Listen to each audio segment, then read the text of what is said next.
Hello and welcome to the Game Theory Podcast. I'm your host, Sam Vicini. We are presented by The Athletic. Today on the show, Adam Spinella is in the building. Spins and I are going to do a big picture reset of the 2023 NBA draft.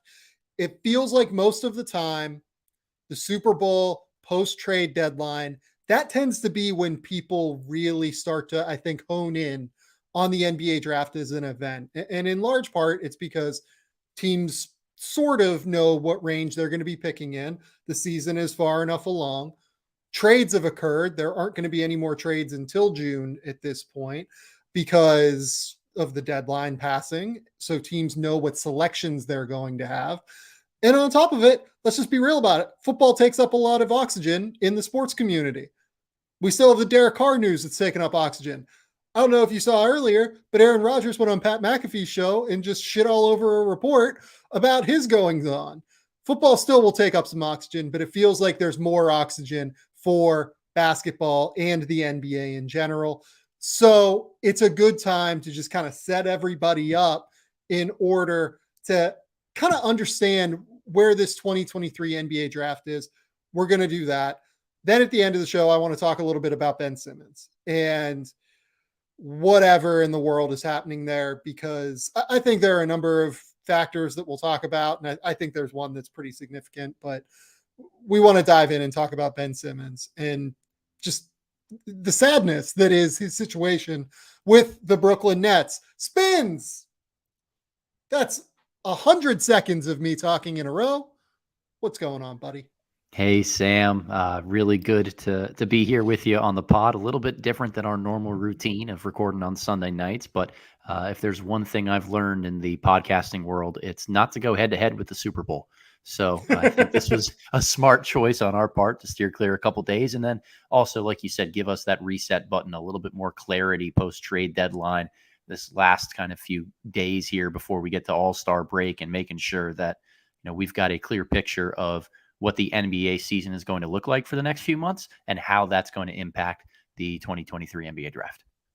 That's exactly right. And we've already got Rob Doster in the comments, good friend of the program, asking why Trey Alexander isn't a lock first rounder. We will get to that after we talk about some of the bigger issues in the NBA draft. So this is genuinely going to be us talking through kind of everything at the top of the draft, everything through the middle of the first round, everything that we see, right? This isn't a situation where we're getting into the nitty gritty. We're not going to be like, deep diving for 45 minutes into Scoot Henderson, right? I'm going to ask Spins questions. We're going to discuss them, and then we're going to move on, and we're going to try and figure out where this entire picture stands. So the first question at the top of everybody's mind when it comes to the 2023 NBA draft is undeniably Victor Wembanyama. I will ask you this very simple question from the start. Has Victor Wembanyama or anybody else in this 2023 NBA draft done anything to make you believe that he is, one, anything less than a generational prospect, two, anything less than the clear number one overall pick in this draft, or three, any situation where a team could make a wild choice and make a decision to not take Victor Wembanyama based on him being a center and the fit of him around the roster? Sam, I grew up in the 1990s and was a huge Michael Jordan fan. And part of my childhood was falling in love with the movie Space Jam. And I think you see where I'm going with this one here. This is the first time that we've actually had one of the Monstars be eligible to be drafted. Victor Wembanyama is an alien with his size and skill combinations, the way that he moves on the court, just the things that he's able to do we have never seen before in a prospect. The totality of the package that he has on both offense and defense. He has unequivocally been the number one prospect this entire draft cycle to me. I don't think that he or anyone else has done anything to change that. And I know there's always going to be some talk about injury or the worries about his body and guys at his size that might be able to, break down over time. That's not something that worries me, because what I would be more worried about if I control the first overall pick is passing on such a generational talent who could so clearly change the game on both ends of the floor if I'm worried about some what if or hypothetical situation. What he has shown this far is way too dominant to be passed up on. So I think that Victor Wembanyama is not only far and away the number one prospect in this draft class, he is the best guy that I have ever scouted. And I started doing this, I guess this is the 6th draft cycle now. He's dominant. He's certainly the highest upside player that I've ever drafted or I've ever evaluated. I've never actually drafted someone for a team. I do think that there are real concerns here just in terms of the physical frame. Like, he is a guy that previously has had injury concerns. But at the top of the draft, you draft for upside, right? You draft for the guy that can be the genuine franchise-altering player. Victor Wembanyama is 7'4". He has a near 8-foot wingspan. This is like if Rudy Gobert, size-wise, as a rim protector, could actually go out and like create step-back threes and drive all the way to the rim and attack closeouts and like straight up isolate his man and attack off the bounce, right?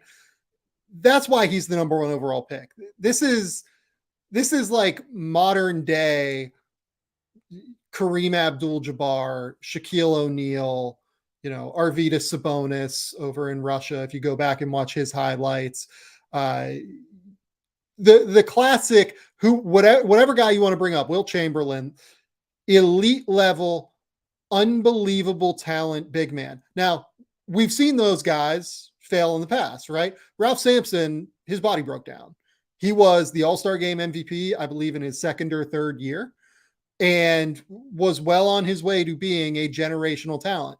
It doesn't always work out for these guys, right? And that's not to say that it's a certainty that Victor Wembanyama will work out, but more often than not, it does work out for these players, and these guys do become these incredible talents. And Victor Wembanyama is different than Shaquille O'Neal. He's different than Kareem Abdul-Jabbar, aka Lou Alcindor at the time, but he's kind of the modern day version of what those guys I think could have looked like as prospects. Shaq was a different beast, man.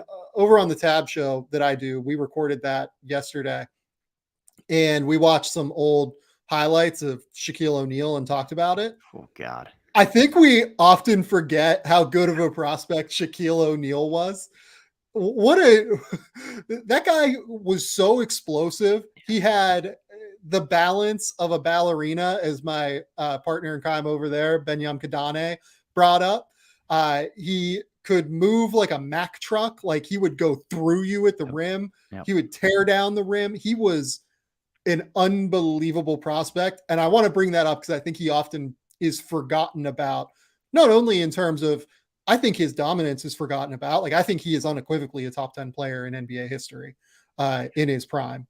I've never seen anything like Shaquille O'Neal, certainly since I've been like covering basketball. I think that his peak is better than Tim Duncan's peak. You can make the case that maybe Tim Duncan in his longevity was a little bit better, but Shaquille O'Neal, I think, was just more dominant when he was at his ceiling. But regardless, I think that we often kind of forget he's not brought up enough in these discussions about like, oh my God, this guy was maybe the best prospect since Kareem when he was coming out of LSU. Well, Shaq just commanded double teams with those Lakers teams, and even earlier with Orlando. But the way that he was able to handle them, like, he could score legitimately through two people, and that that's the scariest part. Like, guys who are talented scorers, they draw double teams and they are smart enough to pass it and let their team play 4-on-3 elsewhere. Like, Shaq just went through two guys and was able to finish at the hoop anyway. Lakers Shaq was just different. It was so fun. It was so fun. So it was underrated. Like, Orlando Shaq was different than LA Shaq because Orlando Shaq could like move and he would run and he would like, his agility and mobility was just something completely different for someone that was 300 pounds. Shaquille O'Neal's unbelievable. Okay. Now that all of that is out of the way, Victor Wembanyama is somewhere on that level as a prospect. He's the number one overall pick. I don't think there's a case for a team to take anybody different. And this comes from someone that I think I am personally higher on Scoot Henderson than the consensus is, right? Not to say that people are low on him, but I'm actually like on the higher end of the evaluation when it comes to Scoot. So I'll ask you this question. Do you agree with me that Scoot Henderson is the unequivocal, no questions asked, number 2 overall pick in the 2023 NBA draft? I most certainly do. I don't know if I share the exact same level of optimism that he's going to be a far and away star without any type of warts, but I am so incredibly impressed by what he's able to do as a teenager playing against professional competition, the competitive juices that he has, his balance as a scorer and a playmaker. We've talked about this on prior episodes of the podcast that I'd encourage people to go back and listen to.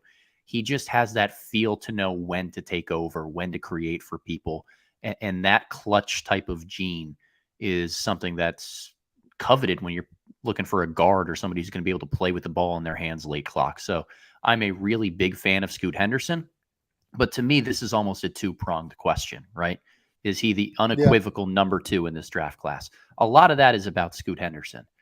But some of that is also about who else is in competition for that spot behind Victor Wembanyama. And I have trouble putting anybody else in this draft class close to that same tier. I think Scoot belongs kind of in his own tier, so to speak, as the number 2 overall prospect. Yeah, and to be honest with you, like if Vic is like at the top of tier 1 for me, I think Scoot is in tier 1 for me. I think he is that level prospect. Obviously, Victor Wembanyama is the number 1 player for me, but Scoot Henderson is a different dude. He is, as you mentioned, an elite level athlete in terms of explosiveness, but also an elite level athlete in terms of balance, in terms of that ability to string together multiple moves, in terms of that ability to create that little bit of separation on the ground to maneuver around rim protectors as a finisher. The thing that I think I want to see Scoot focus on most, on top of the shooting, where he's a little bit better of a shooter than what I think he gets credit for. He makes his free throws at a high level. He has a really good pull-up mid-range game. I'm not real worried about him shooting threes at some point. I think that's going to happen. I think more than anything, I'd like to see a little floater game. I'd like to see him bust that out a little bit more often than what we see. But the other thing that's just important to talk about here is that Scoot Henderson is a dog. Like, that dude is as competitive a guy as you will find in almost any NBA draft. Like, he gets after it. He will talk an immense amount of shit to you while he is beating you. And those are the dudes that I want as my centerpieces on a team. He is a hyper competitor in a way that doesn't go over the top as a like nuisance or like a problem like that, right? He is just the kind of person that I want leading a basketball team. He wants those big moments. He thrives in those big moments. I'm a believer in Scoot Henderson in a substantial way. You know, he's really, really good. And I think this might be the time, Sam, to pivot towards where the top 4 is in this draft class right now. Yeah, so I want to jump into one of those guys next, because I think it's important to talk first about the Thompson twins and where they fit within this, and then go to like the top 5, because I think the top 5 is really interesting. So the Thompson twins, Amin and Asor Thompson, are currently with Overtime Elite, which is a new program.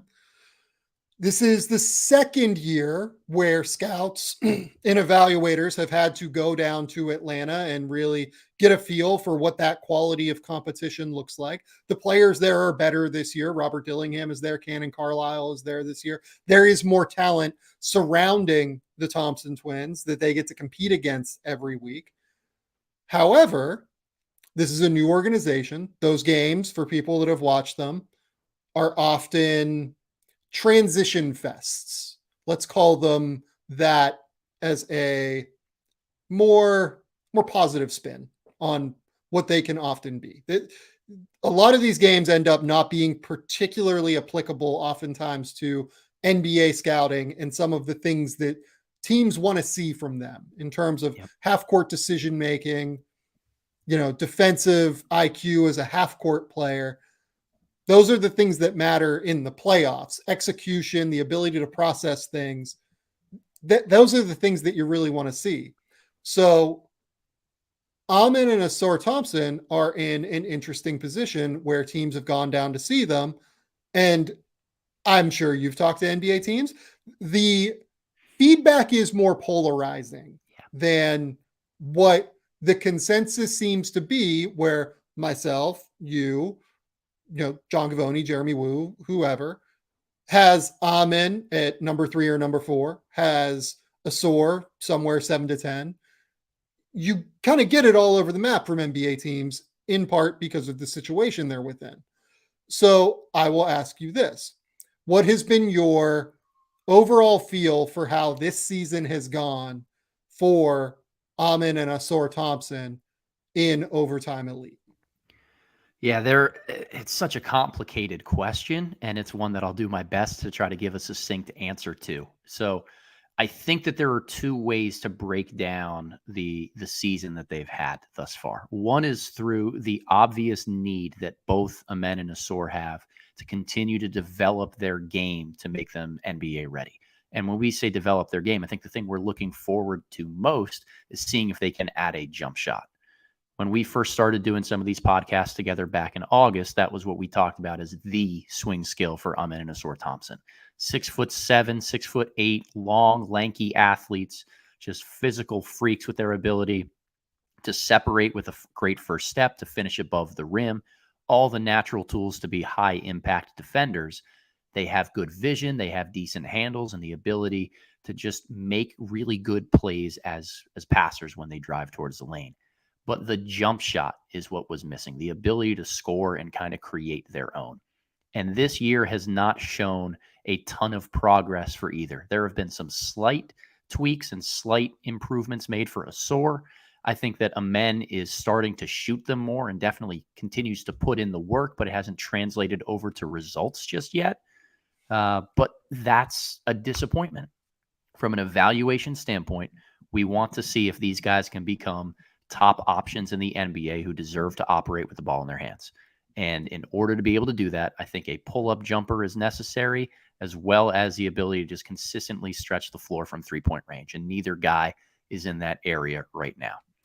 Well, for me, as much as anything, it's not even just the shooting. It's how do they score if they aren't at the basket? I think Asor has a little bit more in that regard. I think he's a little bit more polished in terms of his footwork. He'll throw up those like weird little hook shots a little bit more often around the basket when he's driving. Like he has a little bit more, just a little bit more craft in terms of the way he's attacking. Asor is so explosive that arguably he doesn't need as much craft, right? Or Amen, I'm sorry, is a little bit more explosive that he doesn't need as much craft, right? Amen and Asor don't really have any in-between game right now either. Like the thing that almost would transform Amen's game more than the shooting is the floater. Like if he could add like a little floater from 7 to 12 feet, it would be enormous for his evaluation.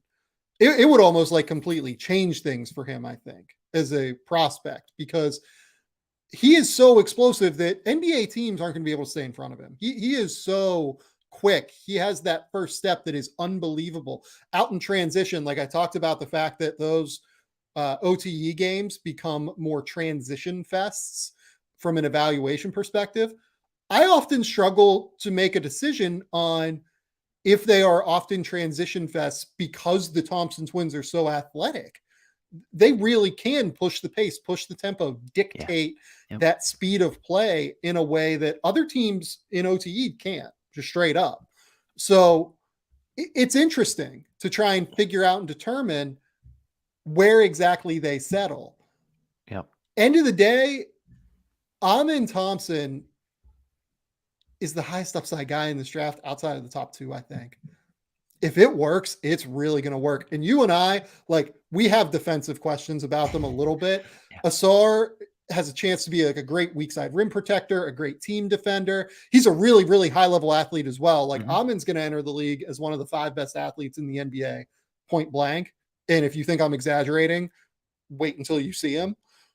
Asor is going to be what? Like a top 7 or 8% athlete in the NBA. So like a top 30 athlete in the NBA. He's that athletic. He's a genuine, like, maybe not elite level athlete, but great, extremely high level athlete.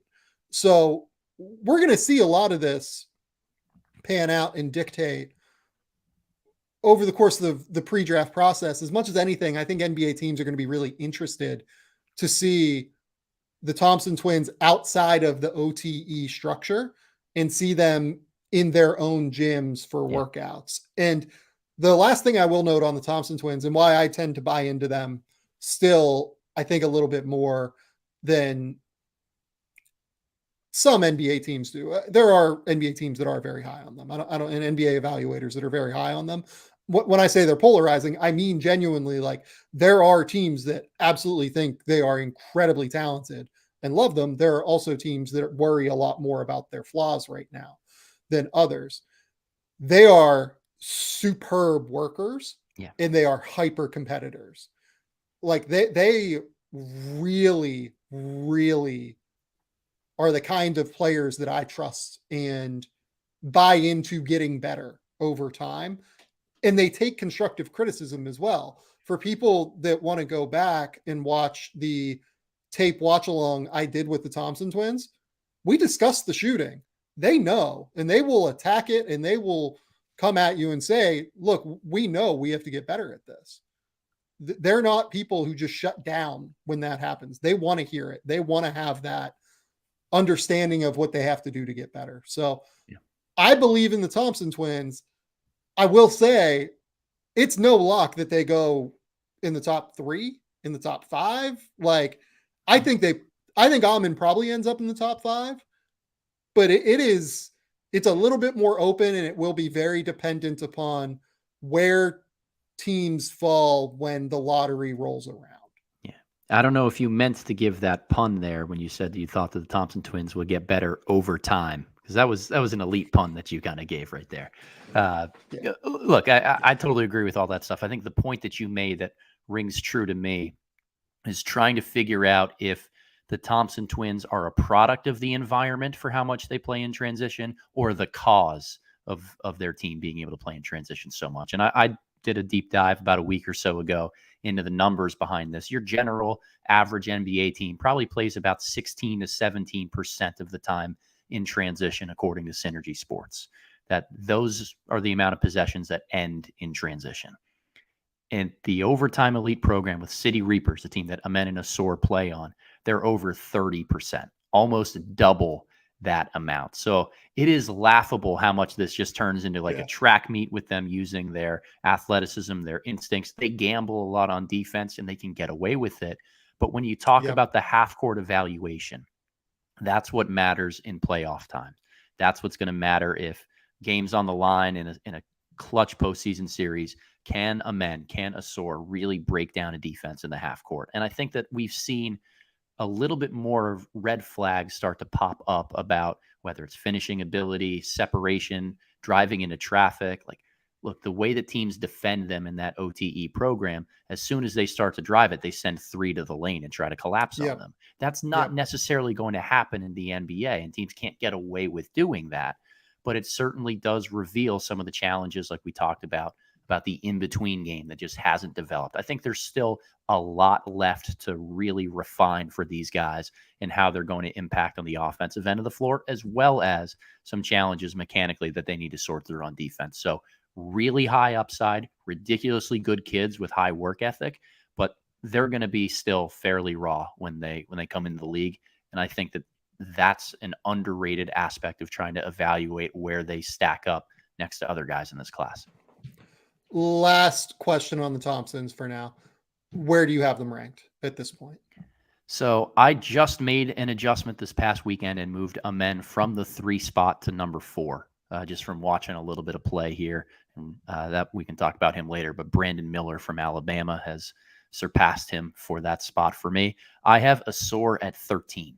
I'm a little bit lower than most people are on Asor, but I have them at 4 for Amen and 13 for Asor. Okay. I have Amen at 3, and I have Asor somewhere in that like back half of the top 10. I'll do a top 100 ranking at some point, probably at the end of this month, if you made me bet. But it'll be somewhere in that ballpark. 3 for a men, 7 to 10 for a soar. Sure. Okay. Next question. You kind of led into it for me. Who is the college prospect that has most excited you this season? Yeah, it's definitely Brandon Miller from Alabama for me. 6'8", maybe 6'9" forward, who has been one of the most consistent, if not the most consistent, 3-point shooter in college basketball. And whenever you have size and the ability to shoot, you're going to get a lot of attention and buzz from NBA teams. But to me, it's the rest of the pieces to the puzzle about Brandon that make me so giddy for his future. First and foremost, when we look at the improvement that he's made already in the season, that's always something I'm paying attention to as a talent evaluator. Are guys getting better? Are they adapting to their environment? Are they able to be coachable and put things into practice? And the answer is unequivocally yes from Brandon with what we've seen this year. He's shown some real patience as a pick and roll operator, something I really didn't think we'd see coming into his freshman season at Alabama, where they're kind of giving him the keys to make a lot of plays happen as more of a facilitator.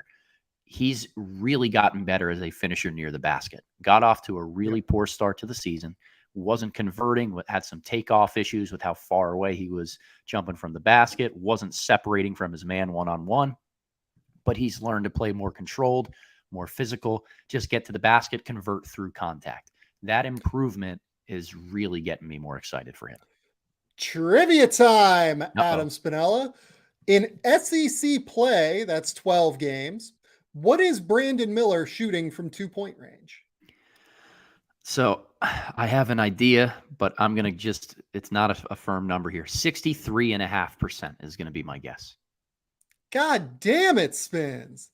63.6% is what Brandon Miller is shooting at the from 2-point range in SEC play. Look, I understood all of the concerns that people had with him as a driver, as a finisher. I still think he needs to get a little bit stronger through his lower half, through his core, in order to more capably manage the contact that he'll have to play through at the next level, not just when he rises up to finish, but also just being able to get there on the ground. I think that higher level, stronger defenders are going to be able to stop his momentum in terms of getting to the rim right now. And that's a problem that he's going to have to address. Having said that, he has answered all of the questions that people had from a college perspective in terms of getting to the basket and finishing. Anybody that is still like, oh yeah, like Brandon Miller, he's a worse prospect than Max Lewis, than Jet Howard, than, X, Y, and Z guy. I feel like you're trying too hard. I'm not going to lie to you. Like, I just feel like you're trying too hard.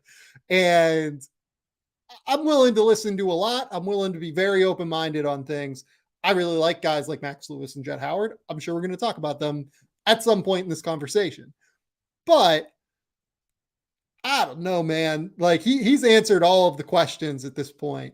Yeah. And I think that we're in a place where I feel very confident Brandon Miller will be taken. It's like somewhere in the top 6, let's say. Yeah. To be honest, outside of Victor Wembanyama and Scoot Henderson, I would say he is the most likely player to be taken in the top 5, if only because most teams just know what they're getting with Brandon Miller. They're getting a guy who is 6'9", who can step away, shoot 40% from 3 on 7 attempts per game. He is a capable team defender who can switch, who can manage lower in the lineup, guards, wings, things like that, while also being able to manage 3s and 4s due to his size. He's not a great defender. He's not like some super plus on that end, but he is a capable defender that is going to help you space the floor, that is growing into an ability to really create shots for himself as a driver. I would like to see a little bit more of an increased in-between game from him as well. But as a whole, I think there's just he has fewer flaws, I guess, is what I would say, than anybody else in the class after the top 2. It's funny. I want to ask you about the mid-range game part because Yep. you brought up earlier with the Thompson twins. It's hard to know how much of their transition stuff is based on them versus based on their environment. Yeah, I'm thinking the exact same thing here with Brandon Miller in the mid-range jumper. that's When he true. was a high school and AAU prospect, he That's a great dominated point. playing Yeah. one-on-one in the elbows and the mid-post areas. Now he's at Alabama, which is much more of a numbers, Yep. metrics based shot selection offense. Space the floor out to three or attack the basket. We don't want guys taking a ton of pull up jumpers. That's just who Nate Oates, former math teacher, really is. I think that there's a ton of upside for Brandon Miller to show that middle game off at the next level because we've seen it before with his AAU and high school tape. He's so polished offensively in all those different areas. He rarely has bad games. He's very consistent as a shooter, and he's just compared to other freshmen, one of the most consistent guys because even if the shot's not falling on one night, he adjusts. He knows how to make his team better in a lot of different ways offensively. And Alabama's number one team in the country right now as we're having this conversation. There's been palpable buzz about him all the way back to the summer coming out of that Alabama locker room about how he's different. He's special. Yep. There's something to this guy. And I think it just drastically overlooks all of those elements to look at one small flaw that he had at the start of the season about finishing that he's already corrected going into one of the most physical conferences in America in the SEC.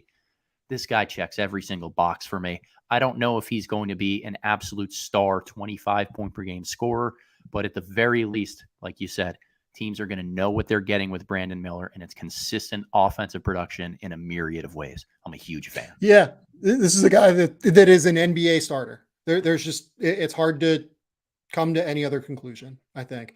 Let's take a quick commercial break, and then we're going to dive into the rest of this class, which I think is interesting.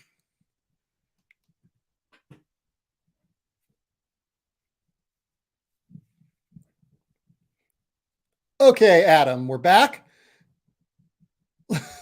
Let's talk about the rest of this class because I think that we're really excited about the top two guys. There are reasons for excitement about many of these players.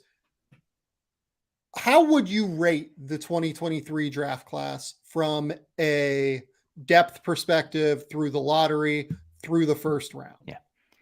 I like to think about draft classes in terms of ledges, Sam, that there are certain drop offs of talent that if I'm on the higher part of that ledge, I know I'm getting a really high quality player.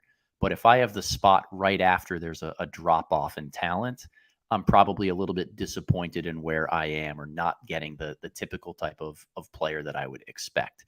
And I think there are a few ledges to really be aware of. One, certainly we talked about already, picks 1 and 2 with Vic and Scoot. There is, to me, a substantial drop off just in terms of the talent level because those two guys would be in consideration for the number 1 pick in almost any draft class. I feel like there is a lot of depth in that top 10 or even lottery range, but I don't know how to sort them out at this point in time, where I would feel much more comfortable if I know I'm picking in the 7 to 12 range as opposed to having picks like 4, 5, or 6, just because I think that the separation of talent between those guys isn't as apparent right now as it might have been in previous years.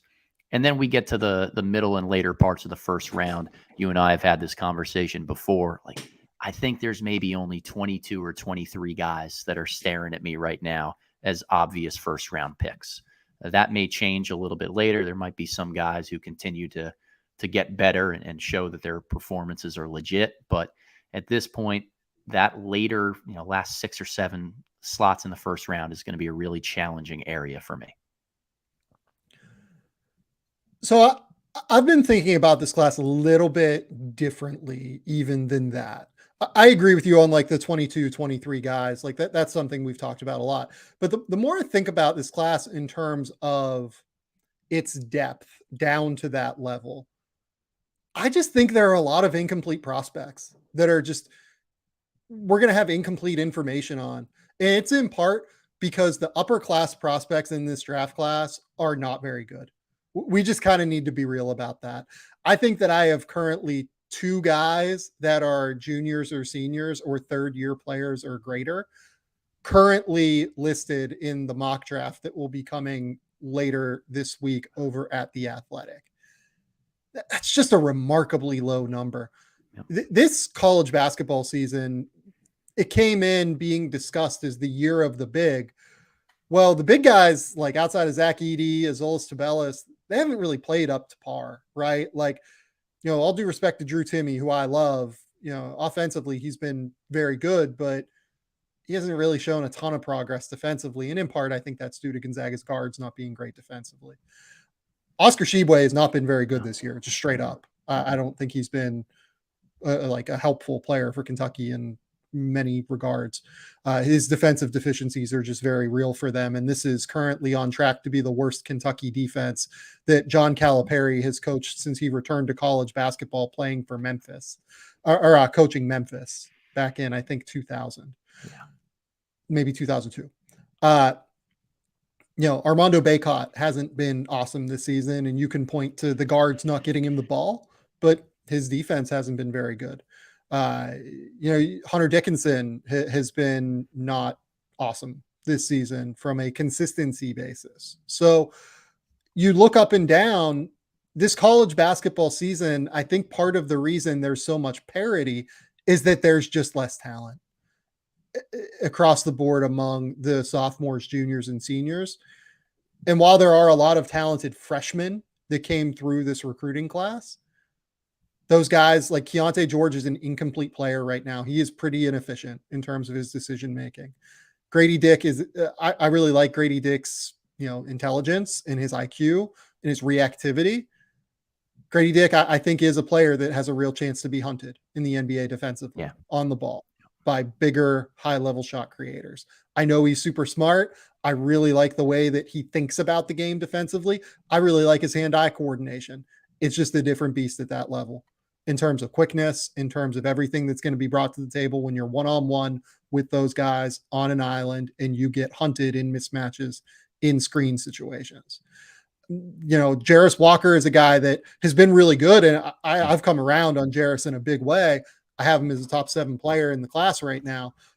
But I don't know how confident you are in the offensive game. I feel way better about him as a big as opposed to like a 3 or a 4. And he's 6'8" with a 7'2" wingspan, but I think he profiles best as a big. And maybe that's a great way to get a marginal inefficiency by playing Jarris as a big, letting his motor take you home on the glass, letting him short roll and do things. I really like it. Like I think there is just, I like a lot of these players.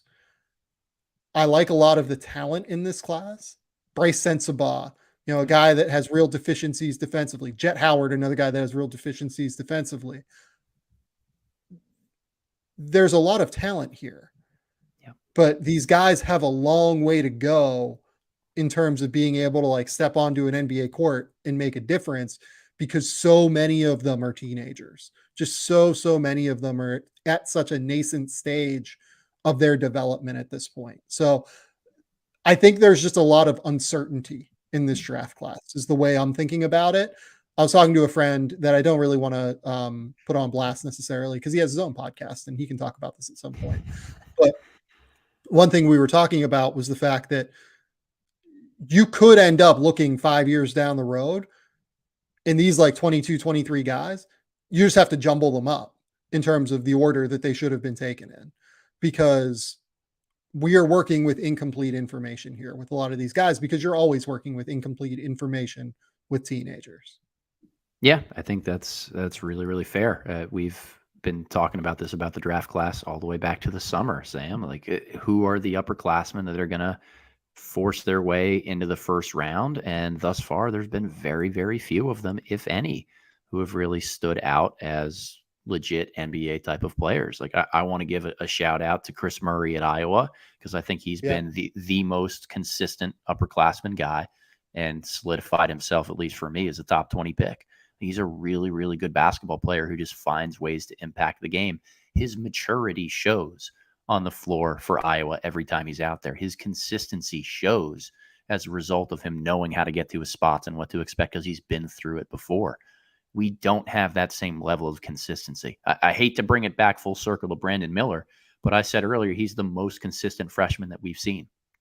Every other guy can go through and show these ridiculously high flashes in games that we fall in love with. Like we saw Jet Howard go off for 34 points and torch people as a shooter. We've seen unbelievable showcasing of skills from G.G. Jackson, where he can take over a game offensively for a guy of his size. We've seen Grady Dick just scorch the nets on fire as a three-point shooter. But all of these guys have had several warts that have shown as well. And NBA teams are going to have to really do a lot of deep diving into the film, into the character work, into figuring out exactly how they plan on developing these guys to make sure that whoever they end up with are the guys that really make it and bring everything together, as opposed to continuing to show these inconsistencies 2, 3, 4 years down the line. Okay. So guys like Anthony Black, Nick Smith, Cason Wallace, Jarris Walker, Cam Whitmore, etc. We've known their names for months now. We've known that they're going to be in the first round, potential lottery picks, probable top 15 picks. Who are some of the guys that over the course of the last month or so have really jumped up your board and really raised their stock and raised their abilities in your esteem? It's time for me to brag about my boy because I absolutely love watching him play. And I now tune into almost every Indiana game because of him. It's Jalen Hood-Schifino, the point guard there.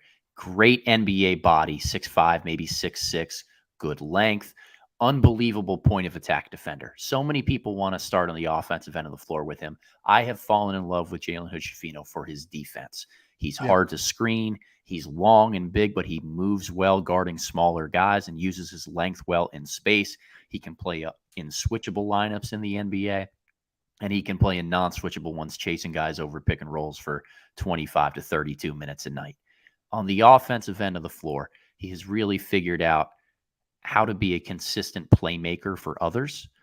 He reads pick and roll coverages really, really well and is not shy about just making the same right decision over and over and over again in a game. Some guys kind of get bored with that and try to just make the highlight fancy play. Like if he draws two defenders, he's pocket passing that thing to Trace Jackson Davis every single time. We've seen some growth from him as a pull-up shooter, particularly when he's going to his right. I think he's solid enough. Like there are flashes and inconsistencies from three, but the jump shot mechanics are solid enough and projectable enough that it's not the biggest worry in the world that I would have. Like he has gotten so much closer to, and I think right now might be in lottery range because he's been so consistent over the last month or so. I've just been really impressed with the way he plays. I totally agree with that. I have him in my top 15 right now.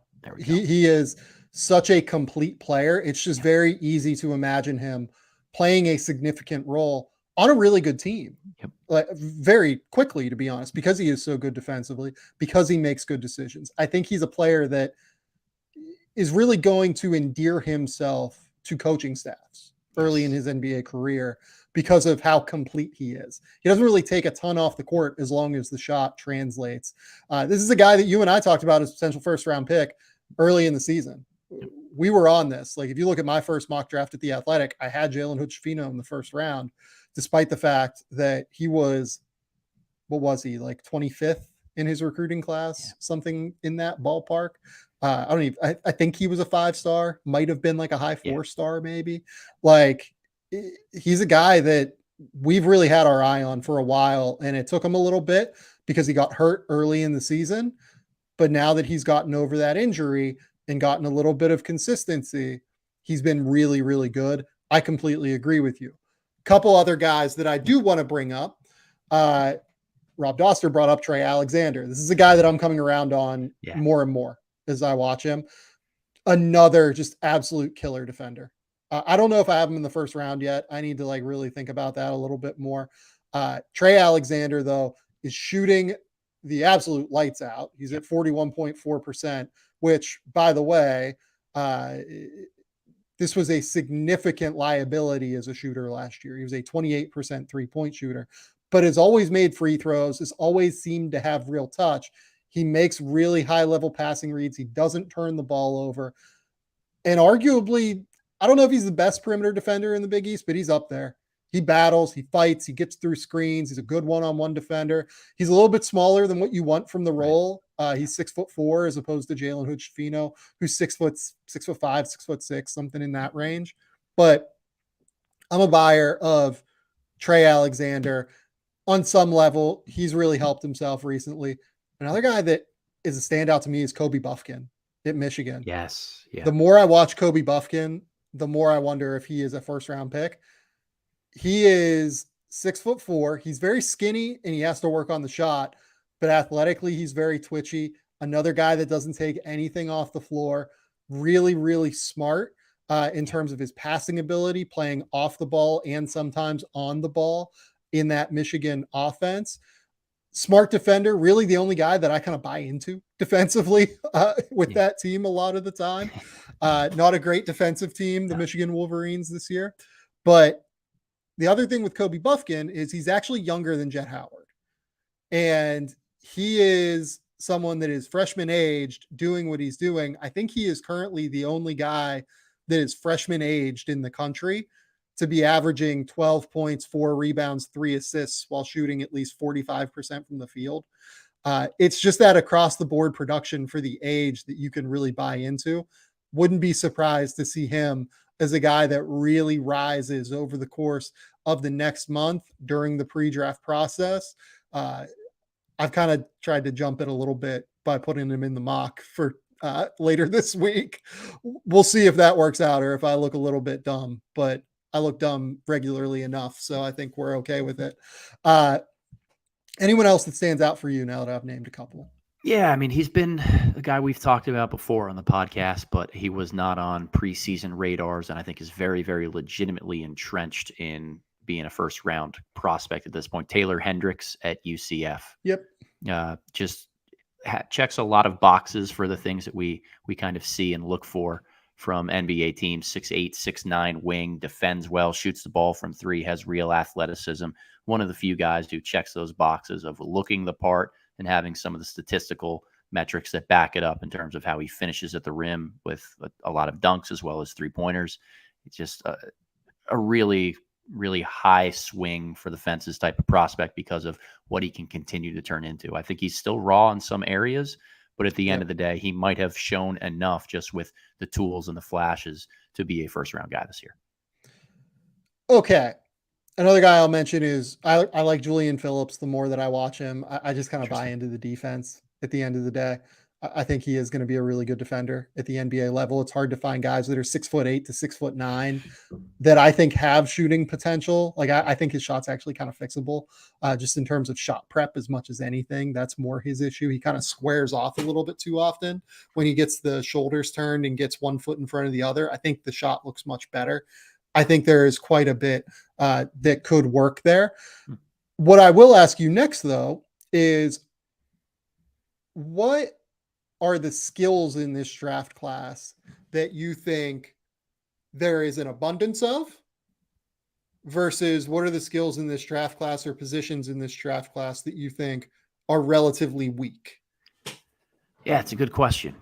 I think this class is, in terms of positioning, it's decent on guys who are in that like 6'6", maybe 6'5" to 6'8" range that can do different things.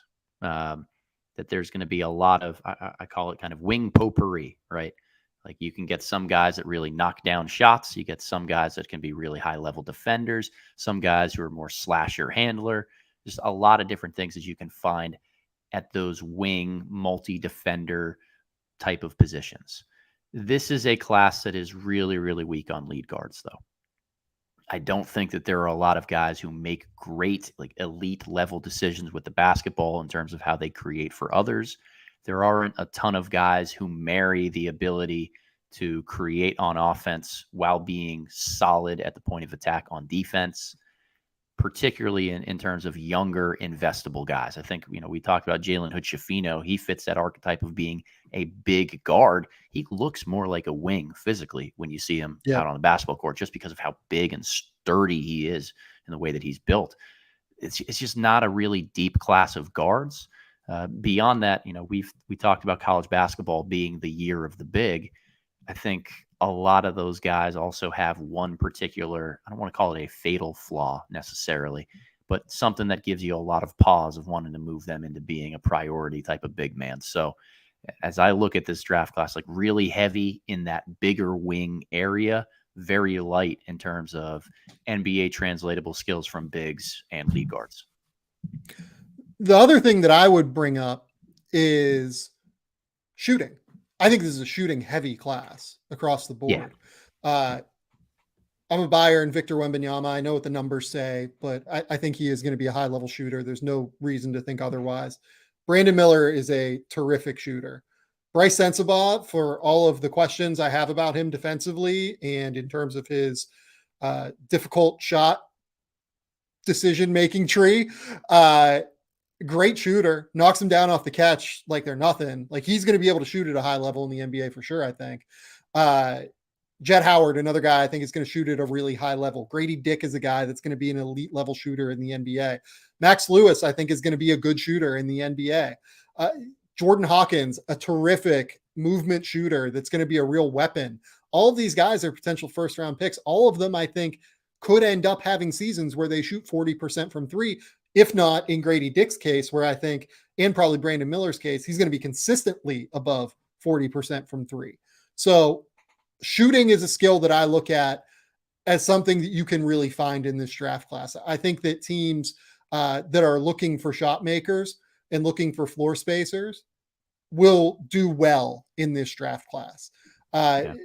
Point guards, you definitely bring up. I think Amin and Scoot are both point guards. So like, it's hard for me to be like, this is a weak point guard group, but beyond that, it does get questionable in a hurry. I think that is reasonable.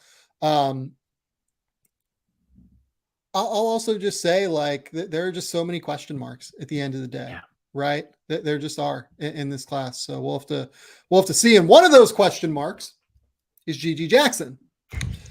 What do you make of Gigi Jackson, the former number one recruit in the 2023 recruiting class, who reclassified into the 2022 recruiting class in order to attend South Carolina, and has since, been all over the map? Yeah, I thought you liked me, Sam. I didn't think you'd throw me this type of question here on the pod tonight. It's hard to know what to make in Gigi. I think at the end of the day, where my compass continues to point on an evaluation for him is that he is essentially the youngest guy in this draft class who has shown some really, really high level flashes. And I don't know if the system, the coaching structure that he has down there at South Carolina is one that is going to allow him to play with a great deal of accountability. That at the NBA level, all of the skills, all the upside that he has needs to be reeled into a tighter package, a consistent role and understanding of how he can utilize those skills, and somebody that's going to hold him accountable on the defensive end of the floor. So you mentioned this idea of so many people being incomplete as evaluations in this class and knowing that they're going to get drafted somewhere in the first round anyway because of their talent and upside. I think that Gigi Jackson is firmly entrenched within that as being the most high variance outcome guy. And I think it's also going to be so strongly dependent on where he goes after he gets drafted. Is this going to be an organization that can hold him accountable, get the most out of him on the defensive end of the floor, and really reel in some of the offensive decision-making struggles that he has to make sure that he's effective on the floor? It's so hard to say. And that's why I, like everybody else, just struggle to know exactly where to put Gigi right now. Like the flashes are super, super tantalizing and really high caliber, but anywhere from that, like 8 to 20 range, I think is fair game for him. Yeah. It's hard because the contextual situation around him is so bad. This is not a team that has a lot of talent, but moreover, we've talked a lot about the fact that we have not liked the way that coaching staff has just kind of given him the keys to just like get up and go and just like go for it and do kind of what he wants. The inefficiency is just so real. Like the counting stats, he's averaging like 16 and 6, right? He has a 47.9 true shooting percentage. He has a 6.4 assist rate. He has like an 18% turnover rate. Like, these are numbers that are nowhere near first round range and first round caliber, right? But then you remember, and in part, the reason those efficiency numbers are so low is because they have empowered him to take these tough shots. You can make the case that it's because he's the most talented guy on the team and somebody has to take them. But at the end of the day, like, I kind of think that this is just a mistake in terms of a commitment to go to South Carolina where there isn't anybody around him. I would be so interested to see what he looks like next to other good players. Like, I think that if you would place him at North Carolina, for instance, where he was originally committed, it would be really interesting. Like, he could try and be like a floor spacer. He could try and be more of a secondary option. Like, that he would add real size, more athleticism than Pete Nance is giving them at the 4. That's the kind of thing where I think he would look much better than what he looks right now, because again, South Carolina's coaching staff just says, we're going to give you the ball and we're going to let you do whatever. And that is a bad decision because he's not ready to make decisions at a really high level, at least at the SEC level right now. He has like a 1-to-4 assist to turnover ratio. And it's just so rare that you see like even a remotely high level passing read. But here's the thing. Of course, he was not going to look great doing this on a team that is not very talented. He was 17 years old when he got to college and was given the keys to a college basketball team in the middle of the COVID era, where there are more players that are 23 years of age or older in the country than there have ever been. And we can talk about the fact that there might not be as many elite level prospects necessarily that are 23 years old that are real potential draft prospects. But the talent level from those upperclassmen, like on the middle tier of those players, is higher. And giving Gigi those keys was not a good idea. On top of it, now we have like the Instagram Live thing where he went out and kind of publicly commented saying the coaching staff isn't giving him the ball in late game opportunities. I mean, like, none of this has been handled well from the jump. He's an incredibly talented kid. I just don't know what to do with it. And I think scouts right now are kind of scrambling to try and figure out where to settle with him. Because I frankly don't know where to place him, if I'm being completely honest. Yeah. I just think this whole thing has been so... I think it's been bungled. Like, I'm not going to lie to you. Like, I think it's been mismanaged from the jump, from the decision to go to South Carolina to the way South Carolina has given him every opportunity to do whatever when he wasn't ready for that, to then his decision-making, to question the coaching staff. It's none of it's good. None of it has gone well, in my opinion. And I'm disappointed like that. I don't like being this guy. I don't like saying like all of these negative things. I don't even blame the kid for most of it. I blame him for going on Instagram Live. That was a bad decision. But like, I don't really blame him for a lot of this. He's 17 years old. He's going to go where people are guiding him. He's going to do like what, the smarter people around him in theory think he should do, because he doesn't have experience within the industry, because he's 17 years old when he committed to South Carolina, now 18 years old. So I don't know, man. It's every time I watch him, I'm just like disappointed by what I'm seeing, I guess. And that makes it hard, because he is an incredibly talented player on some level, I think. I just hope that I hope that some of the habits get fixed. I guess is what I would say. Well, and trying to contextualize it in comparison to other draftable prospects, it's really challenging because everybody else has some sort of flaw in this kind of, mid to late lottery range that we need to see get worked out. Like Bryce Sensabaugh, Jet Howard, Grady Dick, like great offense, really, really struggle on the defensive end of the floor. Anthony Black, Asor Thompson, guys who might struggle to shoot the ball consistently in some different areas. Jarris Walker, is he a 4 or a 5? Nick Smith, can he stay healthy? Cason Wallace, like, do we really know what the best offensive role is going to be for him after watching this 1964 Kentucky offense? Like, there are questions in a lot of ways here that makes it really hard to just penalize Gigi and not take everybody else into consideration for that. But at the end of the day, I would agree with you with your assertion that he's probably the most frustrating or challenging guy to try to slot on a board right now. Okay. Last question here before we move on to talking a little bit more about Ben Simmons. Sure. The Duke guys in general have been a bit disappointing this year. Dariq Whitehead has dealt with injury issues. Kyle Filipowski has been great, but is just kind of who he is on some level, like a bit more limited than Derek Lively, than Tyrese Proctor, than Dariq Whitehead, just athletically. In addition, Derek Lively has not been very good. And Tyrese Proctor is shooting like 37% from the field and 27% from three or something like that.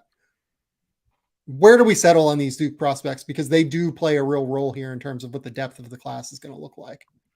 100% they do. The Whitehead stuff is going to be the most challenging because it might come down to some of the medicals and the testing and things like that. Like I don't know how to contextualize how much of his struggles are due to injuries and him just not having the same athletic burst that he might have had in high school, and how much of it is, hey, he's kind of like a thicker, stronger wing who doesn't have a great first step and is going to be really much more of a catch and shoot guy at the next level. I struggle to know what the answer to that is. So he's probably who I'll wrestle with the most. I think Derek Lively, and I've said this to you before, has a game that translates well to the NBA, that the lack of spacing on the Duke court, the lack of guys who can knock down a shot or create easy looks for him out of the pick and roll, it makes him look worse right now, but those are a lot of problems that get solved at the NBA level. I feel really consistent about his defense being able to translate. I think Filipowski is, like you said, very much who he is. There are limitations. They are kind of what we thought they were coming into the season, but he has shown a lot of competitiveness and ability to take over off the dribble in more ways than I thought he did. So I do want to highlight that. I think this has been a positive year from Filipowski in terms of his draft stock. And then Proctor is all over the place. He might benefit the most from having an extra year. His game as a pick and roll type of creator would, in theory, work well in the NBA, but he's just got to get more reps and continue to find out how he scores the basketball to ever be a threat with the ball in his hands in the NBA.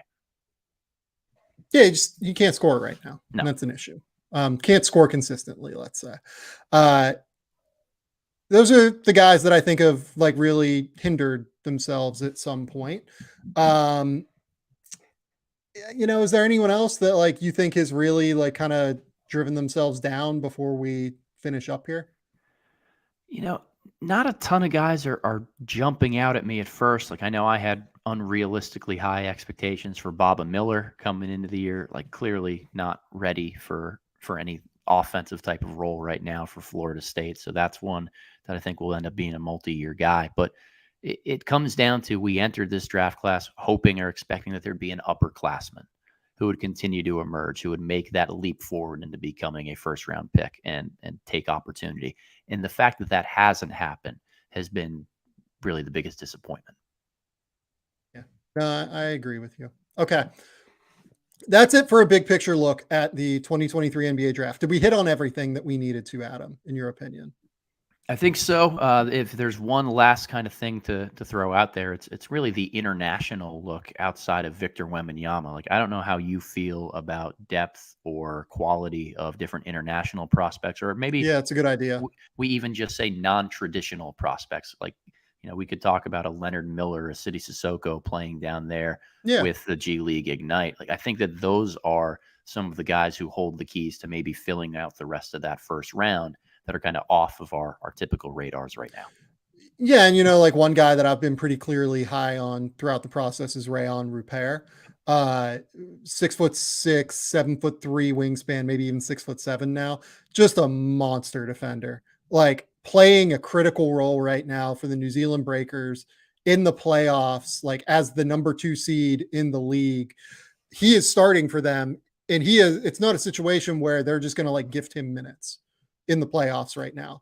He has earned those minutes. It's not a situation like the end of last year where the Breakers were kind of out of the mix and they just kind of let Ousmane Dieng rock a little bit. Rayon Rupert has earned the minutes he is playing right now and has been terrific in them on the defensive end. There are offensive concerns, but I do see him as like a top 15 guy. The guy I'm coming around a little bit more on is James Najee. Yes. I tend not to really like these project-y bigs, but the more I watch him, the more I think his instincts are actually really, really good, Yes. both as a roller and as a rim protector. I ended up with a pretty high grade on Ishmael Kamagate last year. I think he's better than Ishmael Kamagate. Yeah, I like him a little bit more than what I thought. And then Leonard Miller, CD Sissoko, like I like CD's upside a little bit more than I like Leonard Miller's upside, if I'm being completely honest. Leonard Miller, the thing I like about Leonard Miller is I like the fact that he's embraced doing the dirty work this year. Yeah. I like that he has embraced being like the guy who will get the offensive rebound, who will get into the tough areas, who will sit in the dunker spot and wait for dump off passes and then finish through contact. That's what he needed to do. Like he has done what we needed to see from him just outside of the shooting. I really don't buy the shot. I like the touch. I think he has showcased some touch at lower levels, particularly in the Ontario Scholastic League at times.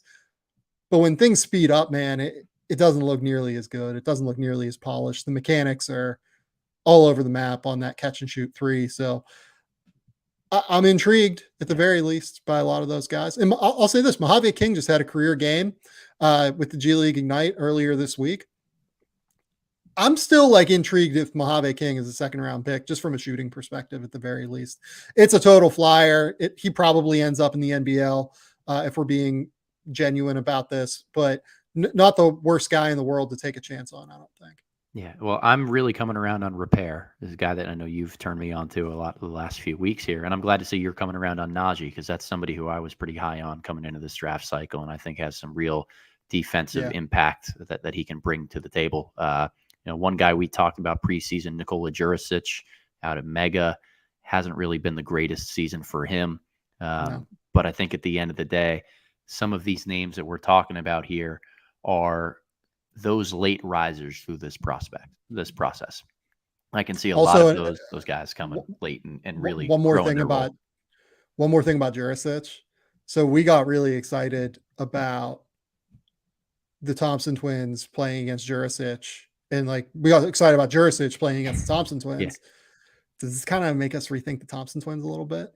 Because like Jurisic, he looked like the second best prospect in that game behind Amon. Yeah, it's one game. it's one game. It's one game. I'm trying not to get there. It's one game.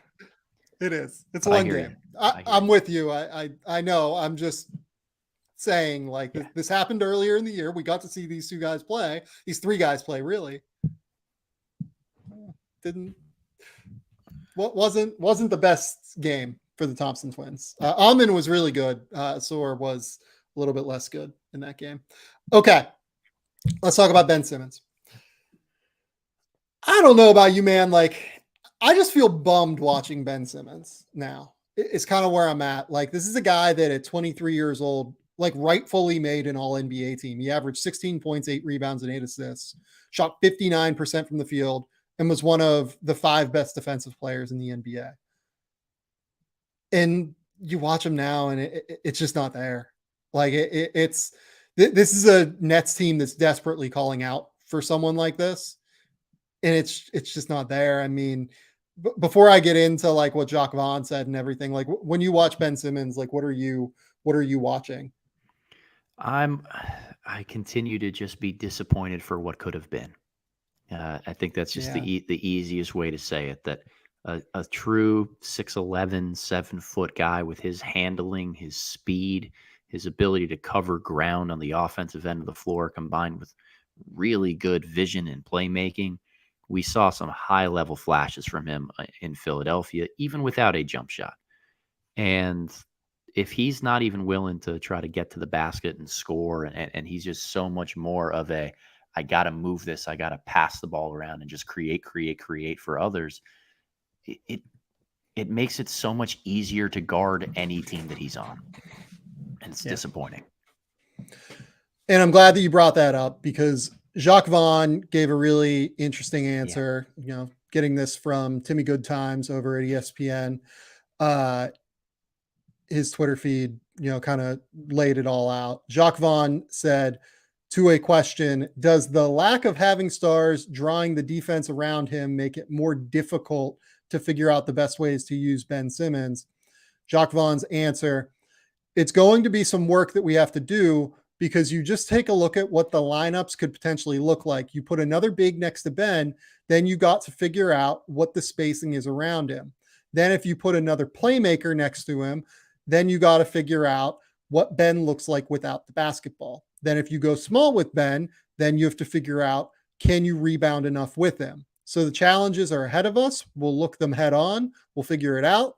We have the personnel to figure it out, whether it is me mixing and matching throughout different pieces of the game and allowing him to have a group and run with a group.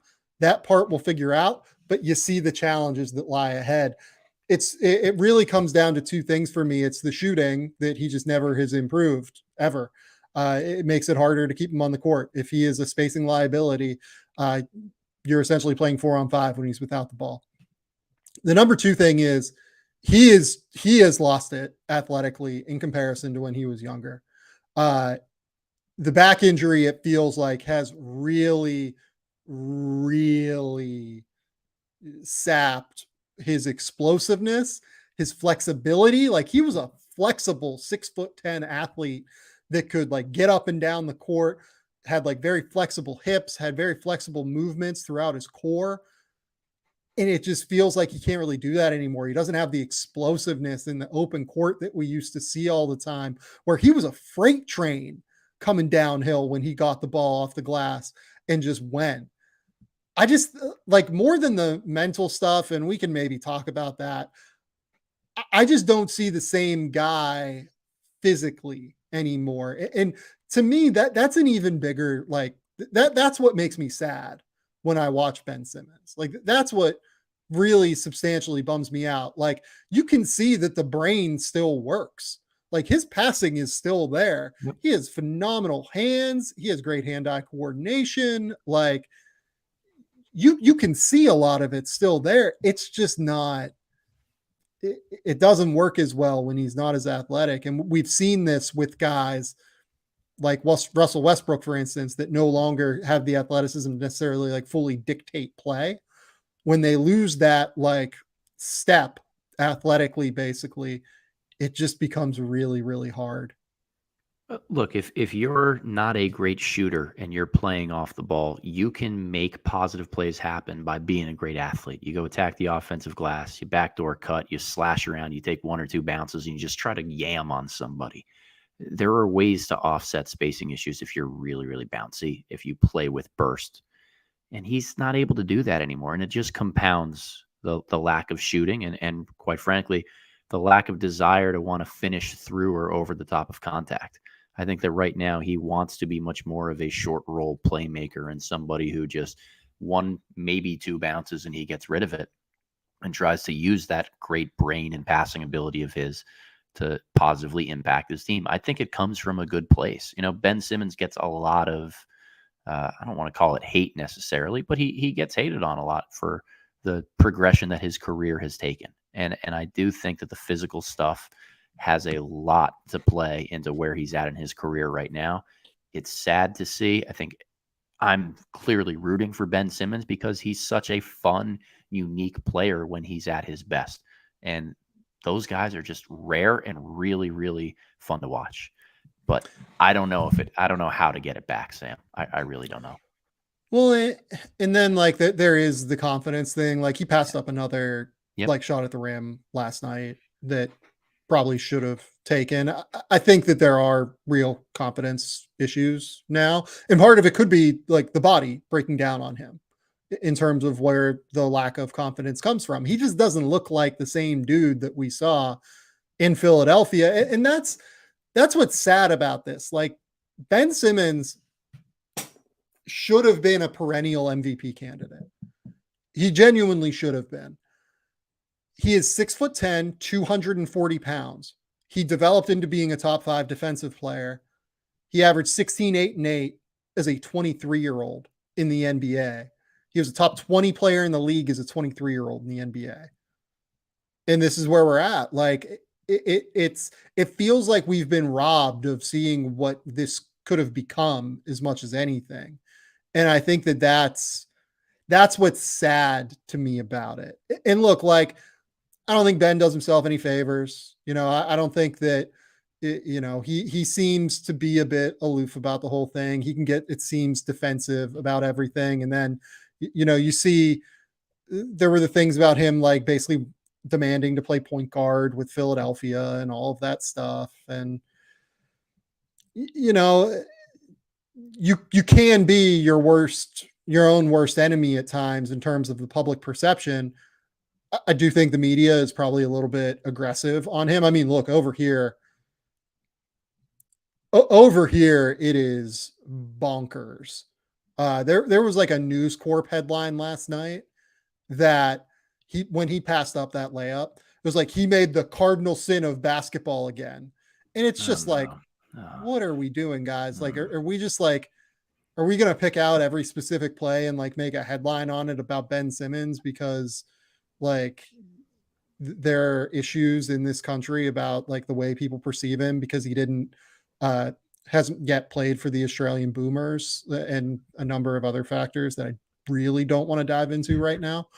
Um it's just, it's sad. The entire situation is sad, and it is in part exacerbated by the fact that I think many people in the media do seem to enjoy, and maybe I see this more because I'm here, right?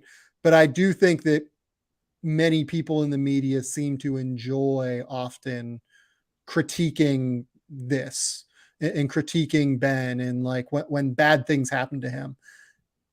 And that part of it sucks. Like that part of it is just not, I get it. Like I get that he's not what he was. And I totally understand that critiquing players is part of the job. Like you and I do it all the time. Yep. It is important. You have to be able to point to specific examples. You have to be able to talk about guys in real, tangible ways. But it feels a little bit different with Ben, I guess. In the same way, it feels a little bit different with Westbrook, right? Like, again, like another guy that I do think can bring it on himself from time to time. It seems like the locker room situation from all reporting in Los Angeles was not great, but then you just see some of the stuff in the media and it's just like, this thing kind of sucks, right? Like the whole thing, it bums me out. When we see like talented guys seemingly go through either the end of their career, like Russell Westbrook is right now, or injury issues mixed with like mentality issues, like Ben Simmons seems to be going through. For me, as far as we've come as a society in terms of awareness on mental health stuff, on sports psychology, on the challenges and pressures that all of these guys face, we still have a long way to go in terms of how media, people like you and me, whoever, end up perpetuating that. And I think that's the challenge and where I feel sympathy with Ben Simmons is he's got a lot to overcome. And when you add the physical challenges of the back, the different environments that he's been in, missing an entire year of basketball doesn't always help people. Like they're not going to come back and just be the same type of player, let alone person. So I end up having nothing but a kind of sympathy for Ben in this regard, and don't tend to throw a ton at him and feel like he is what's robbing us of being able to see this special and unique and great player.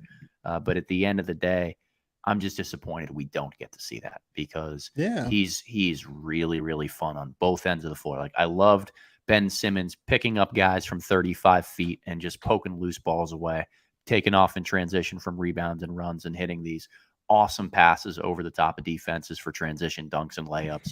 The ability that he had in the half court to just take one bounce, spin move, and create an open shot for himself or somebody else. He's a really fun player.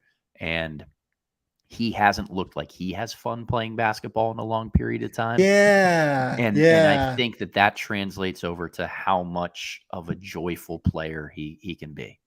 And how he's perceived, right? Yes. Like I think that a lot of it, if he finds that again, I think that's where the hope comes from. But again, is it physical? Is it mental? Is it situational? There are challenges that Jacques Vaughn definitely was right on the money with, and how he talked about Yep.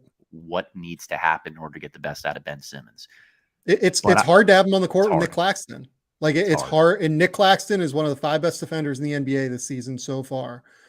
It's hard. It's really hard to have him on the court with Nick Claxton, and Nick has proven himself to be better so far this season. So I don't know, man. It's a challenge. All of this is a significant challenge, I think, in trying to figure out where the future of Ben Simmons lies. The future of this podcast lies in us finishing this episode. Later this week, I will have Samson Folk on. We're going to talk a little bit about what the Raptors decided to do at the deadline and what their future holds after they aggressively bought Jakob Poeltl, as opposed to selling many of their in demand, in their prime players at the deadline. Then later in the week, I will have Schindler on, and we're going to talk a little bit about how some of the new players in their new homes are fitting and how some of those deadline acquisitions are working out thus far. Adam, tell the people where they can find your work. Tell the people what's going on in the world of spins. Yeah, this is the final week of the basketball season for the team that I coach. So once we get to about a week from now, we're going to start having a lot more content being pushed out from me. So look for any of that work coming on my Twitter account at @TheBoxAndOne_, my YouTube channel, Adam Spinella, or my Substack, theboxandone.substack.com. As always, Sam, it's a pleasure to be here chatting hoops with you. Thank you, as always, for giving me this platform and opportunity to just enjoy an hour and a half of my life. Go to theathletic.com/game theory to subscribe to The Athletic. It's one of the best ways you can support the show. The other best way you can support the show, go hit that subscribe button on YouTube. That one is free. It will not cost you anything. It's simple. It's easy. Hit the like button at the bottom of this video if you're watching on YouTube. It's a great way to show some love for the podcast. Go subscribe on Apple, Spotify, whatever podcasting app you're using to listen to this show. There will be 2 more episodes this week. We just really wanted to avoid the Super Bowl.